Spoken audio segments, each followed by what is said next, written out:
ఓం శ్రీ గురుభ్యో నమః. అందరికీ నమస్కారం అండి. ఈరోజు మనం ఐశ్వర్య యోగం 38వ నామం గురించి శ్రవణం చేద్దాం. ముందుగా గణేశ ప్రార్థన. శుక్లాంబరతరం విష్ణుం శశివర్ణం చతుర్భుజం ప్రసన్నవదనం ఛాయే సర్వవిఘ్నోపశాంతయే. గురుబ్రహ్మా గురుర్విష్ణు గురుర్దేవో మహేశ్వరః గురు సాక్షాత్ పరబ్రహ్మ తస్మై శ్రీ గురవే నమః. ఓం ఐం హ్రీం శ్రీం శ్రీ మాత్రే నమః. ఓం ఐం హ్రీం శ్రీం శ్రీ మాత్రే నమః. ఓం ఐం హ్రీం శ్రీం శ్రీ మాత్రే నమః. హరి ఓం.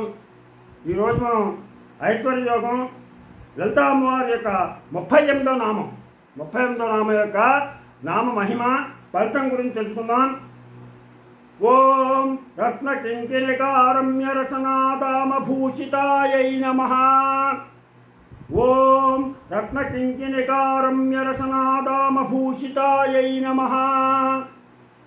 ఓం రత్నకింకిణికారమ్యరసనాదామభూషితాయై నమః. ఓం ఐం హ్రీం శ్రీం ఓం రత్నకింకిణీకారమ్యరసనాధామభూషితాయై నమః. ఓం ఐం హ్రీం శ్రీం ఓం రత్నకింకిణీకారమ్యరసనాధామభూషితాయై నమః. ఇది అమ్మవారి యొక్క 38వ నామం. ఈ పుణ్యశ్రీలు రత్నాలు తాపడం చేసినటువంటి బంగారు మొలతాడును నడుముకు కట్టుకునేవారు. సాధారణంగా పురుషులకు ఉపనయనం చేసేటప్పుడు ముంజ అనేటువంటి గడ్డితో తయారు చేసినటువంటి త్రాడుని ఈ నడానికి కడతారు. ఈ పూర్వకాలంలో ఆడవారికి కూడా ఉపనయనం ఉండేది.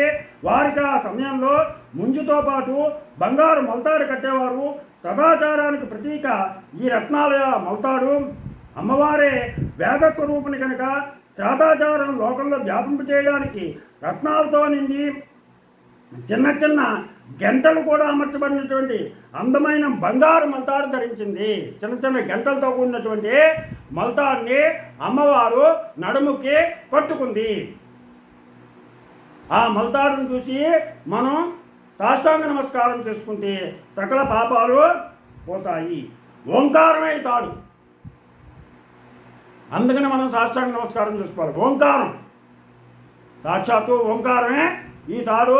ఆ ఓంకారాన్ని ఆ నడుముకు ధరించింది గంటల రూపంలో. దానికి ఉన్నటువంటి మొవ్వలు ఏంటంటే ప్రణవ శబ్దం. ఓం ఓం అని మొవ్వలు శబ్దం చేస్తూ ఉంటాయి ఓంకారాన్ని, ప్రణవ శబ్దం. అందుకని అది నడుముకు కట్టుకుంది ఆవిడ. ఈ నాదంతో లోకాన్ని శబ్దస్వరూపంగా మారుస్తుంది అమ్మవారు. అనగా ఆవిడ మొలతాడు గంటల శబ్దం. ఆ తల్లి భక్తులకు మాట్లాడగలిగే శక్తిని మనకి ఆ అమ్మవారు ఇస్తుంది. మనం ఈ రోజుని ఇలా మాట్లాడుతున్నాం అంటే, నేను ఈ రోజుని ఇలా చెప్పగలుగుతున్నాను అంటే ఆ లలితా ప్రాభతారిక అమ్మవారి యొక్క కరుణ కటాక్ష వీక్షణాలతోటే నేను ఇలా చెప్పగలుగుతున్నాను. ప్రతి ఒక్కళ్ళు కూడా మనం ఇలా మాట్లాడగలుగుతున్నాం అంటే ఆ శక్తి ఆ అమ్మ ఇచ్చింది, ఆ లలితా అమ్మవారు మనకు ప్రసాదించింది అని చెప్పేసిన అనుకున్న ఆ అమ్మవారి యొక్క మొలతాడుని చూసి, ఆ ఓంకార శబ్దాన్ని చూసి, ఆ ఓంకారాన్ని చూసి మనం ధ్యానిస్తే మనకి చక్కటి వాక్కు వస్తుంది. చక్కటి వాక్కు వస్తుంది.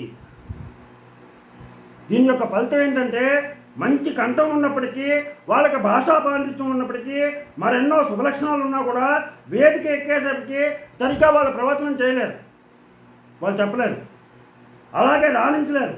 ఎందుకు ఎందరో ఉన్నారు అలాంటి వాళ్ళు ఈ మంత్రాన్ని కనుక రోజు 54 సార్లు కనుక జపించినట్లయితే స్టేజ్ ఎక్కినా ఎక్కడికి వెళ్ళినా మంచి వక్తలుగా పేరు తెచ్చుకుంటారు, చక్కగా మాట్లాడగలుగుతారు. మాట్లాడగలిగే శక్తి ఉండి కూడా కొంతమంది మాట్లాడలేకపోతారు. అటువంటి వాళ్ళు ఈ మంత్రాన్ని కనుక రోజు 54 సార్లు కనుక పఠించినట్లయితే మంచి వక్తలుగా పేరు తెచ్చుకుంటారు. అలాగే సువర్ణరత్నాభరణాలు కావాలని ఉన్నా కొనుక్కోలేనటువంటి వాళ్ళు ఉన్నారు. ఈ మంత్రాన్ని ప్రతి శుక్రవారం రోజు ఉదయం రాత్రి 108 సార్లు జపించినట్లయితే వాళ్ళు తప్పనిసరిగా సువర్ణరత్నాభరణాలని పొందగలుగుతారు. అలాగే తరచుగా నగలు పోగొట్టుకుంటారు.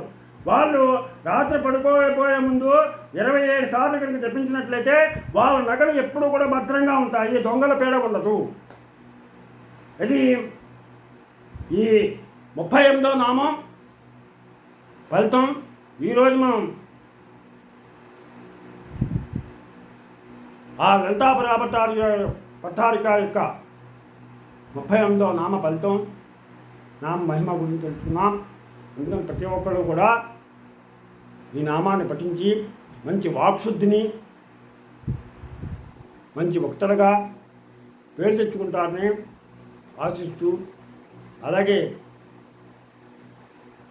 నూతన ఆభరణాలు కావాలనుకున్న వారు, అలాగే ఆభరణాలు దొంగలకు పోగొట్టుకునేటువంటి వాళ్ళు కాపాడుకోవడానికి ఈ మంత్రాన్ని పఠించి వారి కోరికలను నెరవేర్చుకుని అమ్మవారి యొక్క కృపా కటాక్ష వీక్షణాలకు పాత్రలు అవుతారని ఆశిస్తూ, మీకు నా ఛానల్ కనుక నచ్చితే సబ్స్క్రైబ్ చేయండి, అలాగే లైక్ చేయండి.